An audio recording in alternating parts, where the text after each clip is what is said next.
Hola a todos, y bienvenidos de nuevo al canal. Mi nombre es Isabela, y hoy quiero compartir con ustedes una historia que ha definido el resto de mi vida, una historia sobre el eco de una risa y el peso del silencio. Mis padres se rieron en mi cara cuando, con el corazón roto, les pregunté por qué se habían perdido el día de mi boda. Fue una risa que me rompió en 1000 pedazos. Años después, cuando su mundo se desmoronaba y acudieron a mí, rogándome ayuda como si su vida dependiera de ello, yo hice exactamente lo mismo. Me reí. Si alguna vez te han hecho sentir invisible, como si tu felicidad fuera una ocurrencia tardía, entonces esta historia es para ti. Por favor, déjenme saber en los comentarios desde qué parte del mundo me están viendo. Me encanta ver lo lejos que llegan estas historias. Y si este tema resuena contigo, te agradecería enormemente que le dieras al botón de me gusta y te suscribieras para más contenido como este. Para entender por qué una hija llegaría a un punto tan gélido, a un acto que podría parecer tan cruel, tenemos que retroceder.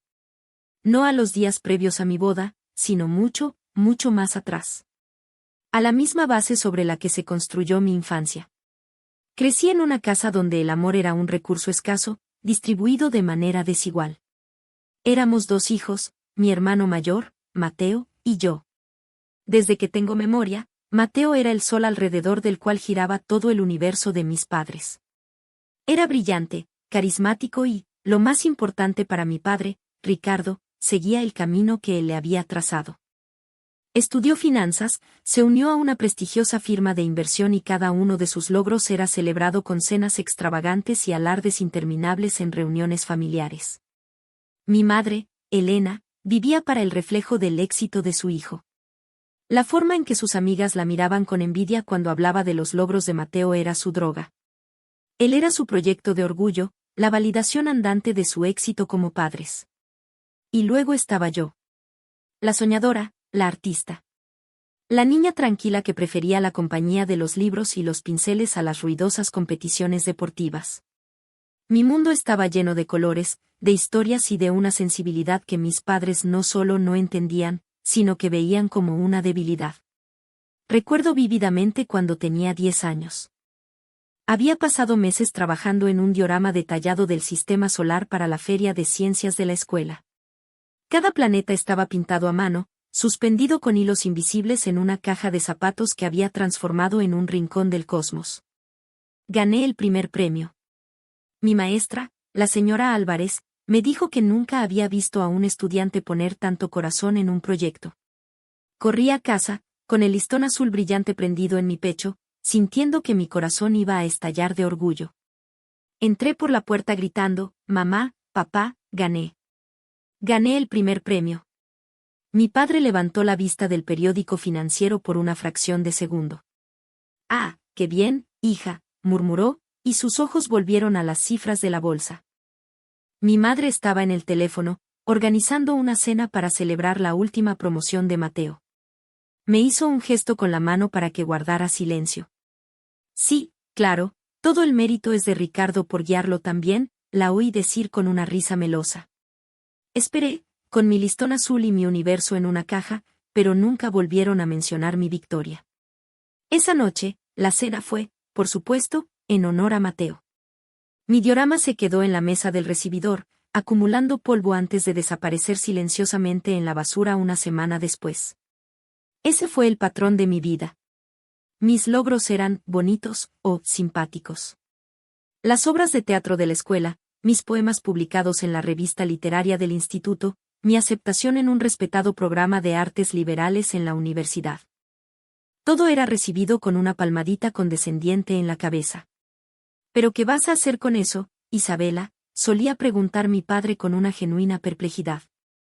El arte no paga las facturas. Es un pasatiempo encantador, nada más. Para ellos, mi vida era una desviación pintoresca del verdadero negocio de la existencia, que era acumular riqueza y estatus, algo que Mateo hacía con una facilidad exasperante. Aprendí a celebrar mis victorias en silencio.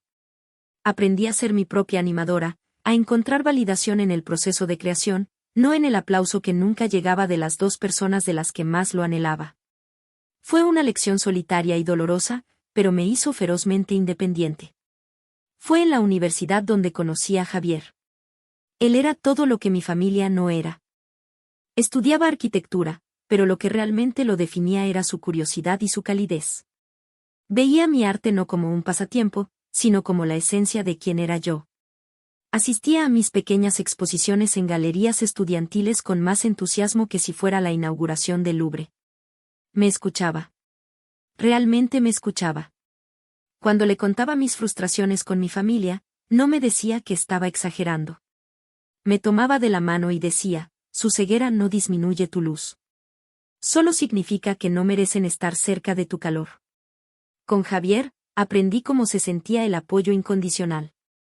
Él fue el que me animó a abrir mi propia pequeña galería y librería después de la universidad, una empresa que mis padres consideraron el clavo final en el ataúd de mi potencial real.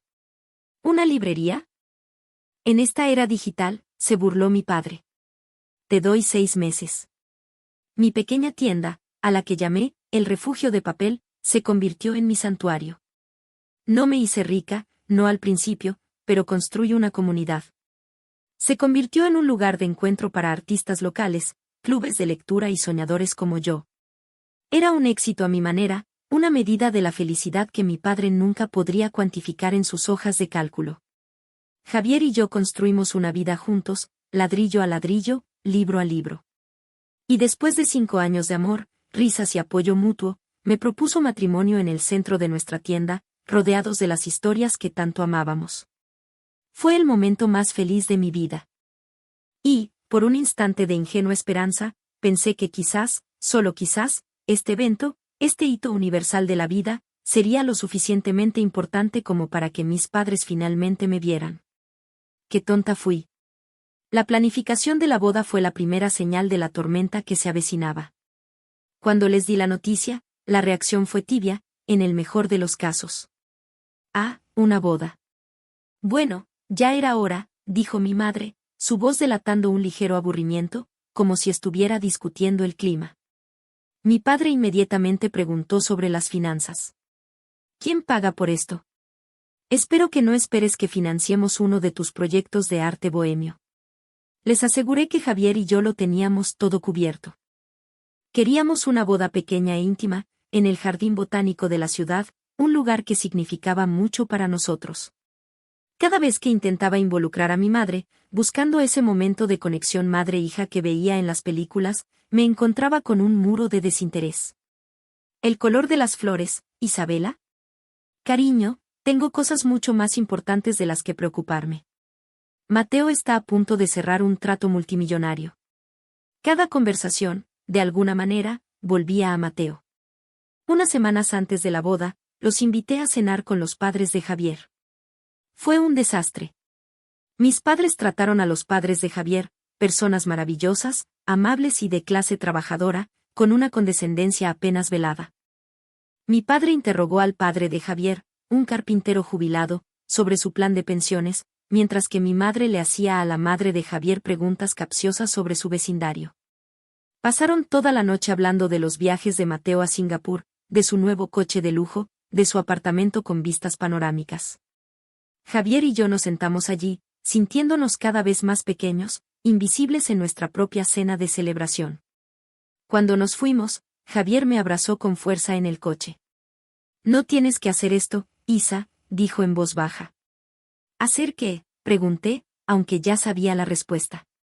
Seguir buscando agua en un pozo seco. No necesitas su aprobación. Me tienes a mí. Tienes a mis padres, que ya te adoran. Tienes a nuestros amigos. Tienes una familia. Puede que no sea la que te tocó por nacimiento, pero es real. Lloré en sus brazos, lloré por la verdad de sus palabras y por el dolor de aceptar que el pozo, efectivamente, estaba seco. Llegó el día de la boda. Era un día de otoño perfecto. El aire era fresco y el sol bañaba el jardín botánico con una luz dorada. Me sentía hermosa en mi vestido, un diseño simple y elegante que había elegido con la madre de Javier. Mis amigos estaban allí, mi familia encontrada bullía de alegría y emoción. Los padres de Javier me miraban con un orgullo tan genuino que me hizo llorar. Pero mientras caminaba hacia el altar del brazo del padre de Javier, No pude evitar mirar las 2 sillas vacías en la primera fila. Estaban dolorosamente, prominentemente vacías. Un agujero en el tejido de mi día perfecto. Durante la ceremonia, intenté concentrarme en Javier, en sus ojos llenos de amor, en las promesas que nos hacíamos. Pero la ausencia de mis padres era un zumbido constante en el fondo, una nota discordante en la sinfonía de mi felicidad. Justo antes de la cena, mi teléfono sonó. Era un número desconocido. Era mi madre. Su voz era apresurada, casi irritada. Isabela, cariño, escucha, ha surgido algo. Tu padre y yo no podremos llegar. Mi corazón se detuvo. Sentí como la sangre se me iba de la cara. ¿Qué? ¿Qué ha surgido? ¿Están bien? Oh, sí, estamos perfectamente, dijo ella con ligereza. Es solo que Mateo nos necesita. Hubo un problema de última hora con una presentación importante que tiene mañana en otra ciudad y tuvimos que volar para ayudarlo a prepararse. Ya sabes cómo es, solo confía en nosotros para estas cosas. El mundo se inclinó sobre su eje. No era una emergencia. No era una enfermedad. Era Mateo. Siempre era Mateo. Una presentación. Habían elegido una presentación de PowerPoint sobre mi boda. No podíais. ¿No podíais haberle dicho que no? Por un día, mi voz era un susurro tembloroso. Hoy, de todos los días. Se oyó un suspiro impaciente al otro lado de la línea. Isabela, sé razonable. Esto es la carrera de tu hermano. Es importante. Tu boda es solo una fiesta, se puede celebrar en cualquier momento. De todos modos, te enviaremos un cheque generoso como regalo. Ahora tengo que irme, estamos a punto de aterrizar. Felicidades. Y colgó. Me quedé allí, con el teléfono en la mano, el sonido de la línea muerta zumbando en mi oído. La gente reía y charlaba a mi alrededor, la música sonaba, pero todo parecía estar a 1.000.000 de kilómetros de distancia. Javier me encontró momentos después, pálida como un fantasma.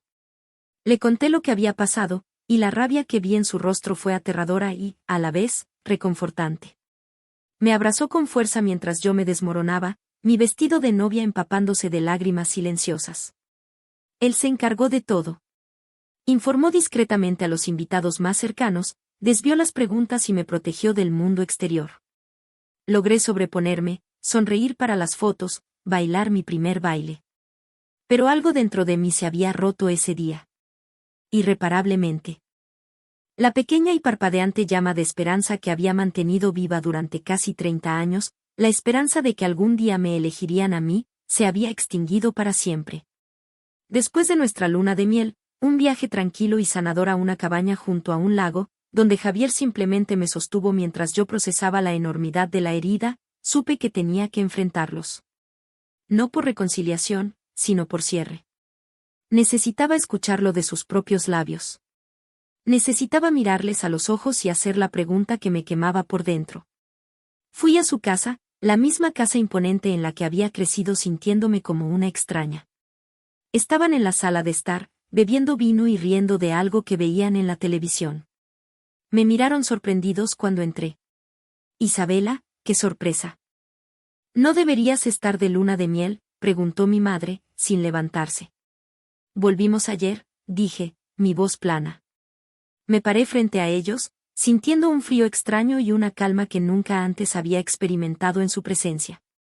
Vengo a hacerles una pregunta, y quiero una respuesta honesta. Mi padre dejó su copa. ¿Qué pasa ahora? Tomé aire. Quiero saber por qué. ¿Por qué se perdieron mi boda? Hubo un silencio. Mi madre miró a mi padre. Mi padre carraspeó, visiblemente incómodo. Ya te lo dijimos, Isabela. Mateo nos necesitaba. Era una situación crítica para su carrera. Una presentación, dije, manteniendo mi voz firme. Se perdieron la única boda que tendré en mi vida por una presentación. Mi madre soltó una pequeña risa, una risa de incredulidad. Oh, por favor, no seas tan dramática. ¿De verdad esperabas que pusiéramos en riesgo una oportunidad que vale millones para la carrera de tu hermano por tu pequeña ceremonia en el jardín? Y entonces sucedió. Mi padre la miró, una sonrisa torcida se dibujó en su rostro, y también se rió. No fue una risa malvada y estruendosa de villano de película. Fue peor. Fue una risa condescendiente, desconcertada. La risa de alguien que no puede comprender por qué un niño está llorando por un juguete roto. Se estaban riendo de mi dolor. Se estaban riendo de que yo considerara mi felicidad lo suficientemente importante como para competir con la carrera de Mateo. El sonido de su risa me atravesó como un cuchillo de hielo. En ese instante, todo el dolor, toda la tristeza, toda la vida de anhelo se cristalizó en una sola emoción fría y dura, la nada.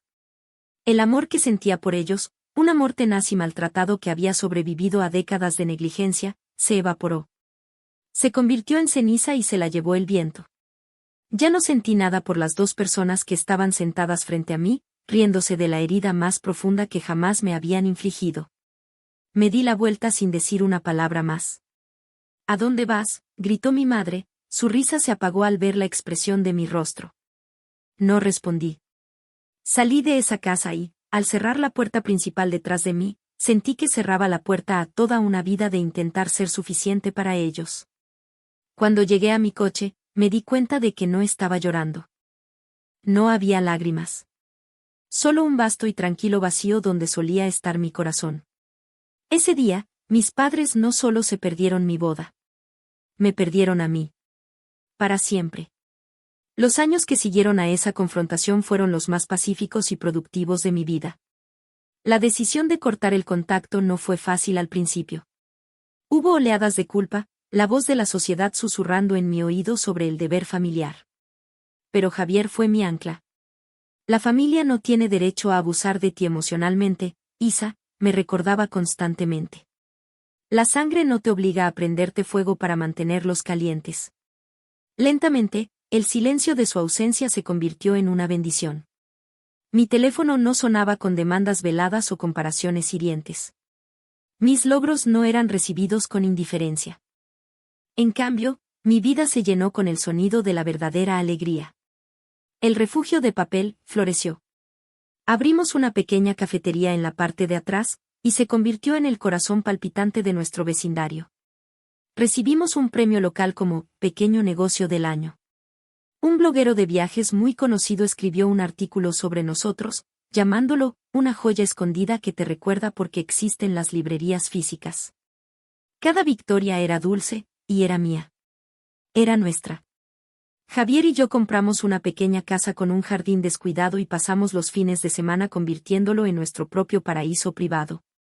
Plantamos flores, cultivamos verduras y nos sentábamos en el porche por las noches, bebiendo té y hablando de todo y de nada.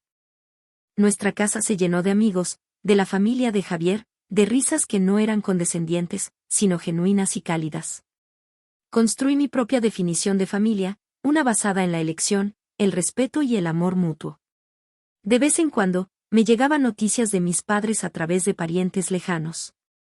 Escuché sobre las continuas promociones de Mateo, las vacaciones de lujo, el interminable desfile de logros que mis padres publicitaban con un fervor casi religioso. Cada noticia era como un eco de un mundo lejano al que ya no pertenecía. No sentía envidia, ni siquiera dolor. Solo una distante y triste indiferencia. Habían hecho su elección, y yo había hecho la mía. Pasaron casi 7 años. 7 años de silencio. 7 años de paz. Y entonces, un día, el pasado llamó a mi puerta. Literalmente. Era un martes por la tarde. Estaba en la tienda, organizando una nueva exhibición de un pintor local, cuando la campanilla de la puerta sonó. Levanté la vista y mi corazón dio un vuelco. Eran mis padres. Parecían diferentes. Mayores, sí, pero algo más. La arrogancia habitual había desaparecido de sus posturas.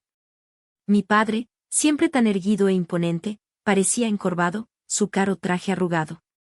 Mi madre, cuyo maquillaje y peinado siempre estaban impecables, parecía demacrada, sus ojos rodeados de sombras oscuras. Entraron vacilantes, mirando alrededor de mi tienda con una expresión que no pude descifrar. Era una mezcla de asombro y desesperación. Isabela, dijo mi padre, Su voz era un graznido ronco. Era la primera vez que lo oía en 7 años. ¿Podemos hablar contigo? Es importante.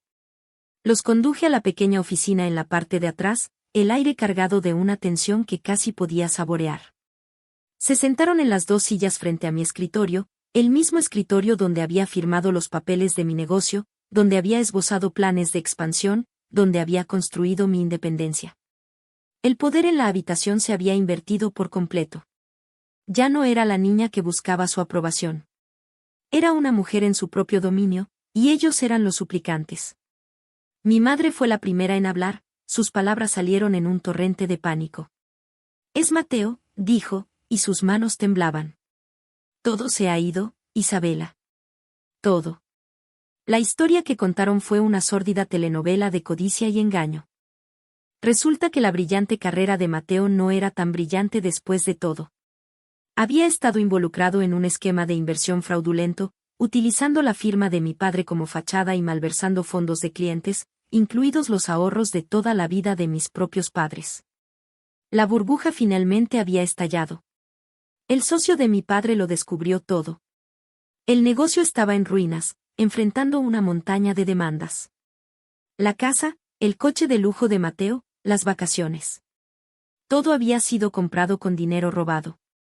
Mateo, el hijo dorado, el centro de su universo, había huido del país con lo que quedaba del dinero, dejándolos a ellos para que se enfrentaran a la música. Estaban en la ruina. No solo financieramente, sino socialmente. Sus amigos, los mismos que los habían envidiado, ahora los rehuían como si tuvieran la peste. Estaban a punto de perder su casa. No tenían a dónde ir. Escuché en silencio, mi rostro una máscara impasible. Escuché mientras mi padre, el hombre que me había dicho que el arte no pagaba las facturas, me explicaba con humillante detalle cómo había sido estafado por su propio hijo. Escuché mientras mi madre, la mujer que se había preocupado más por las apariencias que por los sentimientos de su hija, sollozaba sobre la vergüenza y el ostracismo. Y luego, después de que el torrente de desesperación se agotara, se hizo un silencio pesado en la pequeña oficina. Mi padre se aclaró la garganta, con la mirada fija en el suelo. Isabela. Hija. Sé que no hemos sido los mejores padres. Pero eres nuestra hija. Eres todo lo que nos queda. Necesitamos tu ayuda. Necesitamos un lugar donde quedarnos, un poco de dinero para empezar de nuevo. No sabemos a quién más recurrir. Levanté la vista de mis manos, que habían estado tranquilamente entrelazadas sobre mi escritorio. Los miré, a estas 2 personas rotas y desesperadas. Y pensé en mi boda. Pensé en el jardín bañado por el sol, en las 2 sillas vacías, en la voz irritada de mi madre al teléfono. Pensé en su risa. Esa risa condescendiente y desconcertada que había asesinado la última pizca de mi amor filial.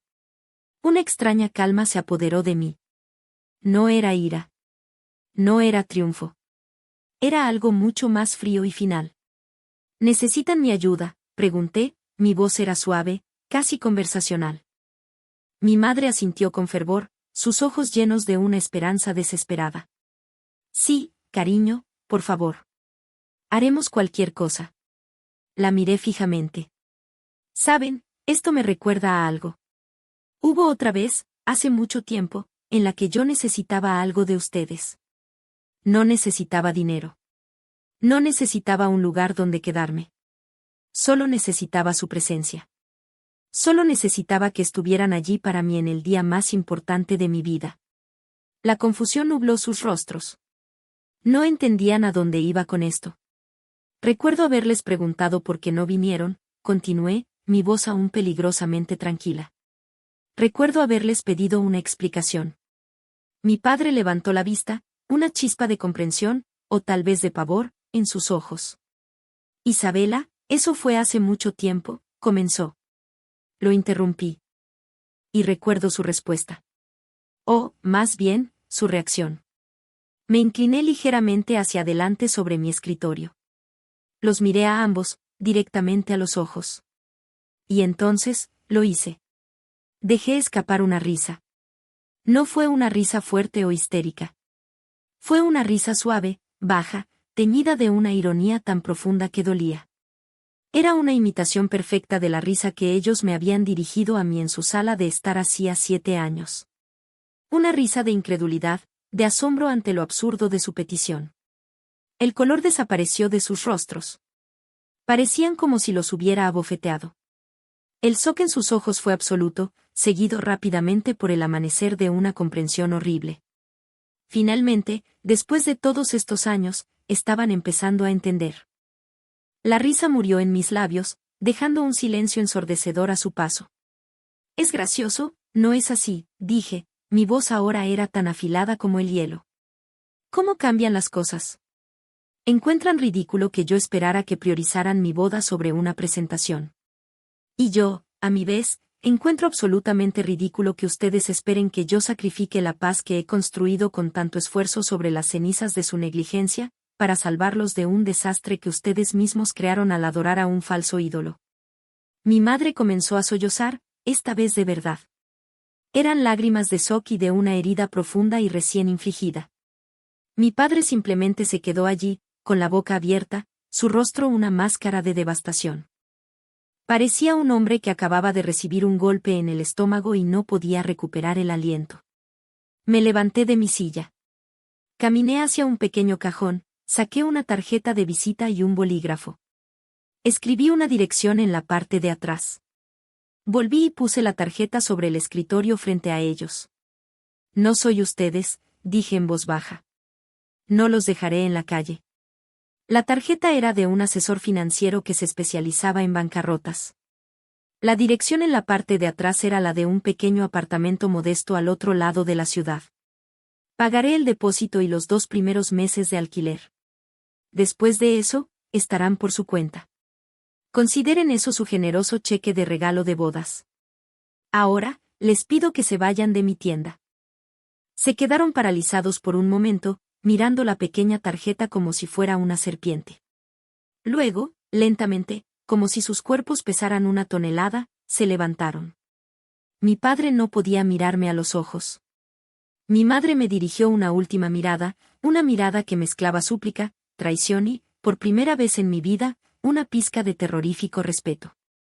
No dije nada más. Los observé mientras salían de mi oficina, cruzaban la tienda en silencio y salían por la puerta principal, la campanilla sonando suavemente para marcar su partida. Cuando la puerta se cerró, me quedé allí, en el silencio de mi oficina, en el corazón de la vida que había construido para mí. No sentí alegría. No sentí el dulce sabor de la venganza. Sentí una liberación. Una profunda y abrumadora sensación de cierre. La risa que me había perseguido durante 7 años finalmente había sido silenciada, no por el perdón, sino por el eco. Les había devuelto su propio veneno, y al hacerlo, me había vuelto inmune a él para siempre. En los meses y años que siguieron, me mantuve en mi palabra. Recibí una nota formal de agradecimiento del asesor financiero, informándome que mis padres estaban siguiendo su consejo. Me enteré a través de la vid familiar que se habían mudado al pequeño apartamento, que mi padre había aceptado un trabajo de nivel inicial en una empresa de logística y que mi madre trabajaba a tiempo parcial en un supermercado. Su caída en desgracia fue total y completa. No hubo más contacto directo. No hubo más súplicas. Era como si finalmente hubieran entendido el lenguaje que yo había estado hablando, el lenguaje de las consecuencias. 1 año después de su visita, en el aniversario de mi boda, recibí una tarjeta por correo. No tenía remitente, pero reconocí la letra de mi madre. Dentro, solo había 3 palabras escritas: «Lo sentimos mucho». No sé por qué, pero esa simple frase me hizo llorar. Lloré por la niña que había anhelado escuchar esas palabras. Lloré por la mujer que había tenido que destruirlos para finalmente recibirlas. Mi vida con Javier continuó floreciendo. Tuvimos 2 hijos, un niño y una niña, a quienes criamos en un hogar lleno de libros, arte, risas y un amor tan abundante que nunca tendrían que cuestionarlo. Les enseñamos que su valor no residía en sus logros, sino en su bondad, en su curiosidad y en la alegría que traían al mundo. A veces, cuando miro a mis hijos, pienso en mis padres y en la elección que hicieron. Pienso en cómo, en su búsqueda ciega de un tipo de éxito, se perdieron la riqueza de una relación familiar real. Su tragedia no fue perder su dinero o su estatus. Su verdadera tragedia fue que tenían una hija que los habría amado ferozmente, si tan solo se lo hubieran permitido. Pero eligieron reírse. Y en esa risa, sembraron las semillas de su propia soledad. La lección que aprendí de todo esto es profunda y agridulce. Aprendí que a veces, la única forma de sanar es amputar la fuente de la herida. Aprendí que la familia no siempre es la de sangre, a menudo, es la que elegimos, la que nos elige de vuelta y nos nutre. Y aprendí que tu valor no lo definen aquellos que son incapaces de verlo. Eres valioso porque existes, porque tienes un corazón que siente, una mente que sueña y un espíritu que anhela ser visto. Nunca dejes que la risa condescendiente de nadie apague esa verdad. Y esa es mi historia. El círculo se cerró. El eco de la risa finalmente se desvaneció, reemplazado por los sonidos de mi propia vida feliz y plena. ¿Alguna vez te han subestimado o te han hecho sentir invisible las personas que más deberían haberte apoyado? Me encantaría escuchar sus historias en los comentarios a continuación. Compartir nuestras experiencias es una forma poderosa de sanar y de recordarnos que no estamos solos. No olviden dar me gusta y suscribirse si este viaje resonó con ustedes. Y lo más importante, recuerden siempre, merecen sillas ocupadas en la primera fila de sus vidas. No acepten nada menos. Gracias por escucharme hoy. Nos vemos en el próximo video.